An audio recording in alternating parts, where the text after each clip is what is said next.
Hey guys, it is Crypto Indio here. I am with a extremely special guest, Ian Calderon. He is a California Assembly Majority Leader. How are you doing today, Ian?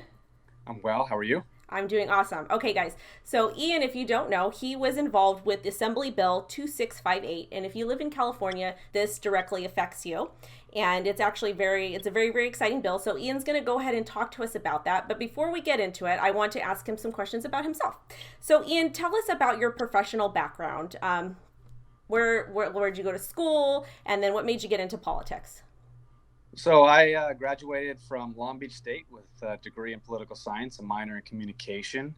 I surfed a lot when I was young. I got my first sponsor when I was 10 years old. So I always just assumed I would go into that industry. And I did right out of college.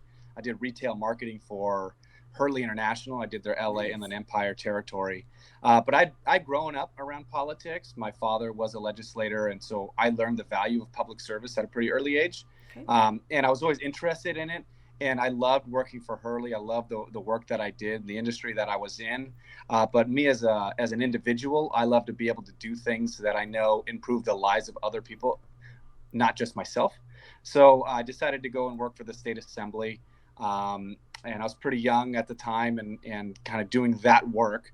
I decided I wanted to run for office to be a legislator myself. I was 25 at the time. Wow, that's But if I young. got Yeah, but if I got elected, I would have been the first millennial ever elected to the state legislature, which to me was extremely important because there was no millennial representation in the legislature. So there just was no voice from our generation, my Right. generation.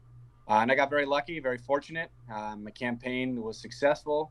We were able to get the support of the community. And that was back in 2012 when I got elected. I just turned 27, and I've been in for 6 years now.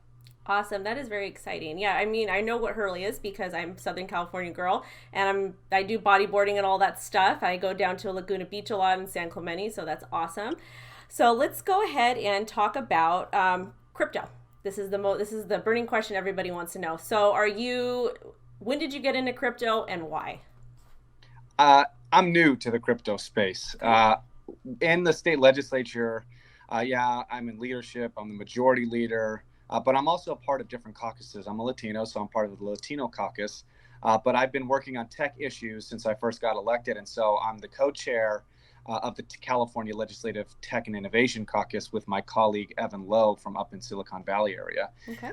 And so, we've been working on a lot of these different tech issues, and I love the space just because I love the creativity, I love the innovation, and I love that it's all here in California. But it's a really unique balance when it comes to tech and government, because while you want to preserve a space for creativity and innovation, at the same time, as a legislator and as a government, people expect there to be consumer protections that are Of put in course. place. And so we formed the Tech Caucus to try to walk that line and bridge the gaps between innovation and consumer protection.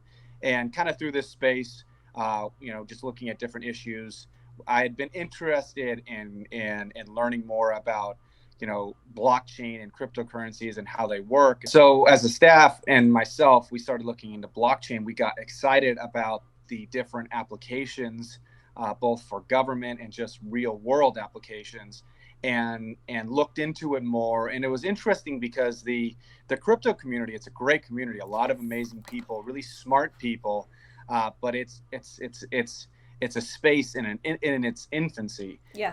and there's just a lot of concern about government when it comes to people working in this space. Yes, over regulation, but also the lack of regulation. And I think a lot of the folks that we talked to in this space, their concern was, that since there is no real definition in state law, we're kind of subject to whatever the feds decide, and it would make us feel a lot more comfortable if we knew that we had some protection, at least under state law, by having a definition or something else that kind of legitimizes us and allows us the ability to work. And so that's why we decided to author the bill. Yeah, I mean, California, we do a lot of innovation here. We have a lot of different companies, especially in the tech field. So it would only make sense that we start and we give a definition as to what cryptocurrency and blockchain is, and we take advantage of that because we're so early in the space. Like, why, we want to be the forefront and we want to be the leaders and may essentially set an example for other states, I believe. So I think what you guys are doing, it's really exciting and it's really good. I mean, we have Santa Monica and they're like the hub for cryptocurrency. Like, there's a lot of startups there. There's a lot of companies that are operating legitly there. So, that's important. But as far as, I mean, I don't know if you're aware with cryptocurrency with our community, but a lot of us are about decentralization. We're kind of we kind of don't want regulation, even though in some cases it's kind of needed, especially when we saw the big ICO fiasco of 2017. So how do you feel about the decentralization and being regulated? Like, do you see that do you feel like it's going to go overboard and there's going to be a lot of regulation coming, or do you feel that as a lawmaker you feel like you'll be able to keep it to where we still have some of our privacy and some of our freedoms that we have now? Well, I don't think you're going to have it without regulation. Okay. You're going to have a lot of big financial institutions, a lot of big groups that are going to fight against decentralization. But also at the same time, I do think a lot of these big banks, they're going to try to figure it out for themselves as well, Right. and how they can work and operate in that space. Because as long as there's an operation when it comes to being able to have a decentralized system, if it's regulated and it's shown to be better, which I think clearly, just in terms of transferring money rather than having, to transfer money to somebody else on the other side of the world, rather than having all these different intermediary Exactly. banks verify that the money's there. It's just instantaneously A to B communication. Well, that's a more efficient way to do business. And so, I think that you're not going to have it without regulation. It's just a matter of, getting it implemented and having there be success around a decentralized type of system. Until that happens, it's not going to catch enough attention to really pick up. But, I think it's just an open air question when it comes to regulation. You can't have it without regulation, but the regulation doesn't mean that you're stifling it. It doesn't mean that it can't happen. It just, you got to have it, and it can actually help in moving us to a more decentralized system. But also at the same time, people elect individuals like myself to make sure that they're protected, to Right. make sure that we understand this stuff, that we know what the future pitfalls are, and to avoid those pitfalls, because they put their trust in it. They put all their money in these banks or in an institution or in some type of a system.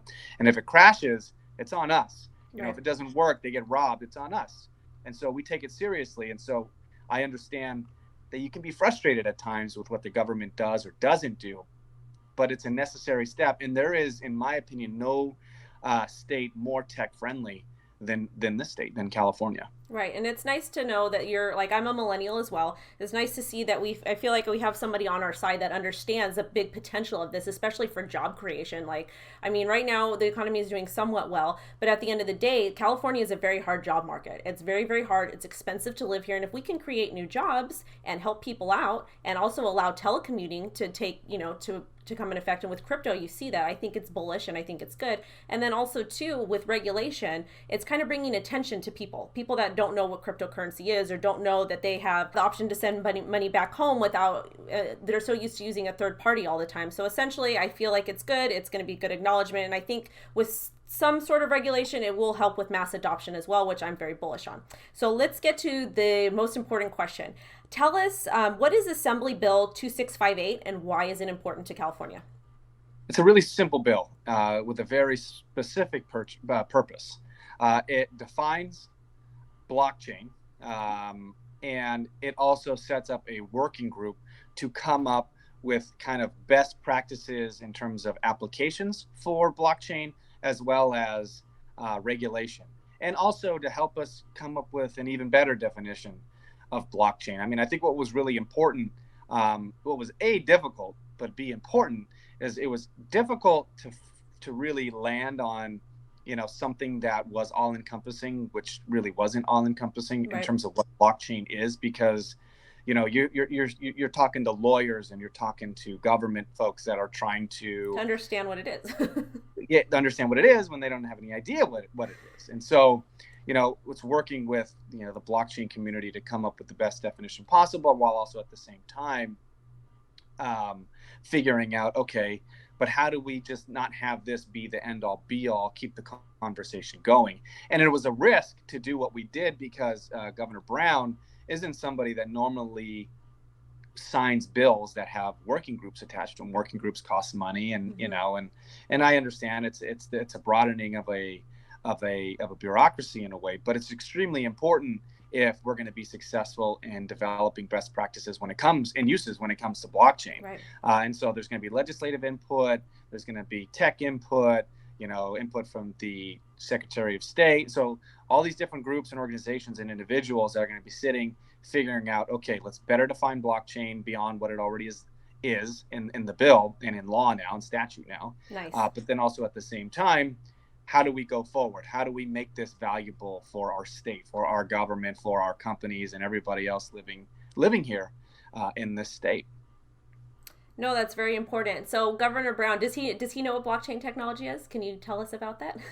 I will say he's an extremely bright individual. Okay. And I think that his staff probably had a great time explaining to him the ins and outs of blockchain technology for him to understand it. I mean, he is of a different generation, so right.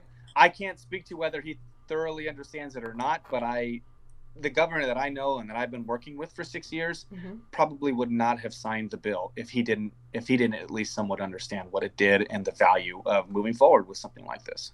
That is really exciting and awesome. So can you tell us anything about, any other types of regulation that we can expect, or any type of laws you're working on, just anything for the people, just so we kind of know what's going on?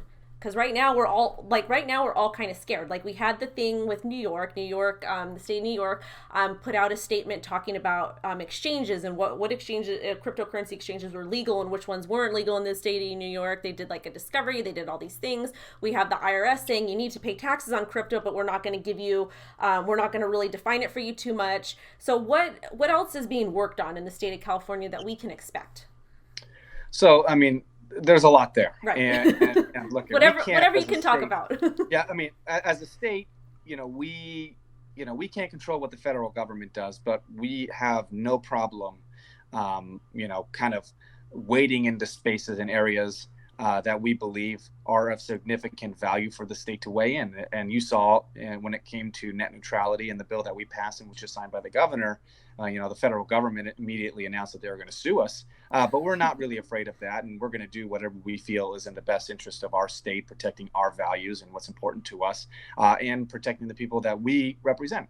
So I think it's, in terms of regulation, I don't know. That's a big question mark in terms of how we move forward. And that was a big point of the working group. I think the thing that you and your viewers should be paying attention to is, once we establish this working group and start working through the issues, there are people that are, either yourself or others that we will be calling in and that we will be talking to try to figure out, okay, what are the applications here and what are the uses and how do we regulate? Where should we regulate? Where should we not regulate? I mean, to think about it, we as a state love voter participation, right? But it's difficult to get people to show up and vote. Well, if you could have a technology that allowed people the ability to immediately verify that they are who they say they are through their phones and vote on their phones, well, I think you're going to see a huge increase in voter participation. Right. And the potential for blockchain that I see is that if it's virtually impenetrable, if it's extremely difficult to hack or impossible to hack, well, that's a great technology that you could potentially utilize for something like that. But we would have to know through regulation and other standards that we set that we're not turning something over, allowing people to vote on their phones, and then these voting rolls are being votes and voters are being manipulated or changed in any way. You need to have secure elections. There are a lot of fun, applications when it comes to potentially public financing of infrastructure. Definitely. You issue a bunch of micro bonds. Well, as an individual, I can buy a micro bond for 5, 10, 15, 20, however many dollars. It becomes an investment for myself, but also at the same time, I'm funding a public good. I'm funding road repair, expansion, infrastructure growth, which is extremely important. And you do that maybe in terms of raising taxes or whatever else we use to pay for infrastructure investment. So those are the things that I'm looking at, that my Nice. staff is looking at. I'm not trying to jump in here to overregulate something because I'm afraid of it. A lot of times if people don't understand something, they're afraid of it, they overregulate it. Right. That's not where I'm coming from. What I wanted to do with this bill was provide an atmosphere for these companies to operate, at least within our borders, to have some type of our state borders, to have some type of comfort to do that, because there's a definition. And then we got this working group that's going to help us find out best practices moving forward. And I think that was a huge step for our state, but also for the industry. And I'm really excited to see what's going to come of it. Awesome. Yeah, I was going to talk about voting, but since you brought it up, so the things you're most bullish on with blockchain technology would be voting and being able to verify somebody's identity and making it easy for everybody to vote from their smartphone, because essentially everybody has a smartphone. Everybody, like all my clients used to have smartphones. Young kids have smartphones. I know they're not old enough to vote, but so that is an interesting technology that can be used. And also too, we can also track where our tax dollars are going, because if it's all registered, it's all put on the blockchain. Like the 10 freeway, for example, they've been doing remodeling or expanding it for years now, right? Mm-hmm. But I think with blockchain technology, like if we were to track all of that, we can use blockchain tech to track how much money is being spent, what portion we're at, and when it's going to be done. So that's very exciting for me, especially being in the state of California and being stuck in traffic all the time. Yeah, I mean, and yeah, well, there's a lot of people here. If you think about it, Yes. State of California, there are 40 million people that live in this state. Yes. And for comparison, there are 36 million people that live in the entire country of Canada. So, I mean, we are a beast.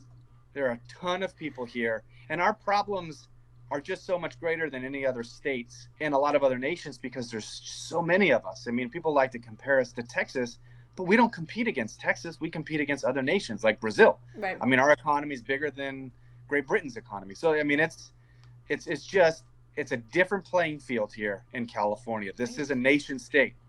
We could be our own self-sustaining nation, based on, a lot of different factors that would make that a reality. So it's about understanding our role that we play for the industry, the people that we represent, but then also our role globally. And, I wanted to wade in this space as well as start wading into the AI space and artificial intelligence space. Very, very nice. So before we get off, is there anything you want to leave us with? Any kind of special announcements or any kind of insider information or about anything we can expect?